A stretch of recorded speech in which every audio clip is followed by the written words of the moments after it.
Good evening, MECA family. This is Dr. Stan, the head of school. I'm reaching out to you to speak to you directly in regards to the school's unfortunate toggling to remote this week. Firstly, thank you for your patience as we've been working through this. It has been a trying week for us all, for sure.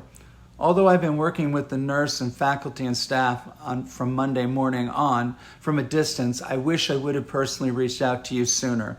It was such an extraordinary experience with confusing facts and requiring quick decisions with the speed that must pivot these days requires notifying all of the parties necessary and trying to ascertain the facts simultaneously, while from a distance in this case, as they reported to me.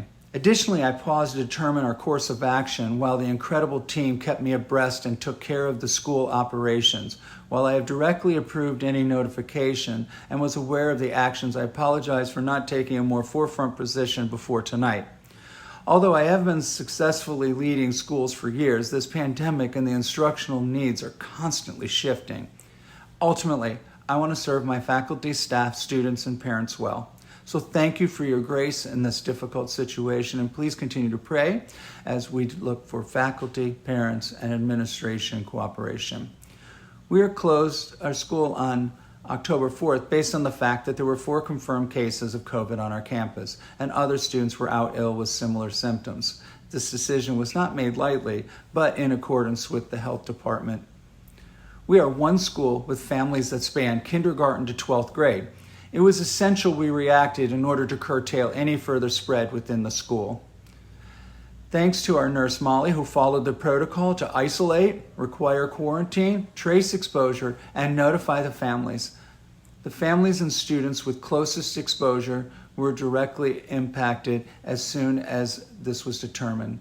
Those who potentially exposed were notified and given direction as well. Tuesday was spent determining any further exposure and responding to them in their inquiries as they came. It was spent ensuring that extra cleaning and disinfecting was going to take place and is taking place on campus. This has taken several days for the whole campus to get cleaned, and there is continued efforts and follow-up on this part as well. Today has resulted in gathering information and discussing with several key personnel in regards to the process moving forward. There are many key factors that need to be addressed and items put in place moving forward.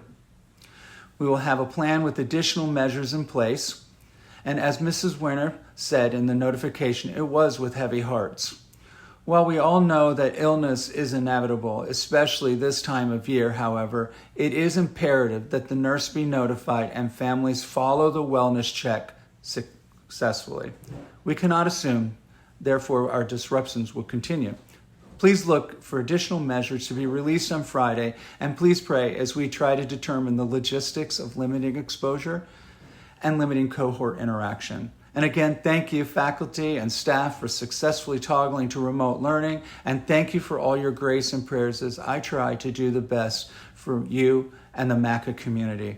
God bless, and I look forward to details on Friday and how we were going to proceed for the following week. Thank you, and if you have any questions, please email me and reach out to me. I'd be glad to answer those, and any suggestions are always welcome. We're in this together. God bless.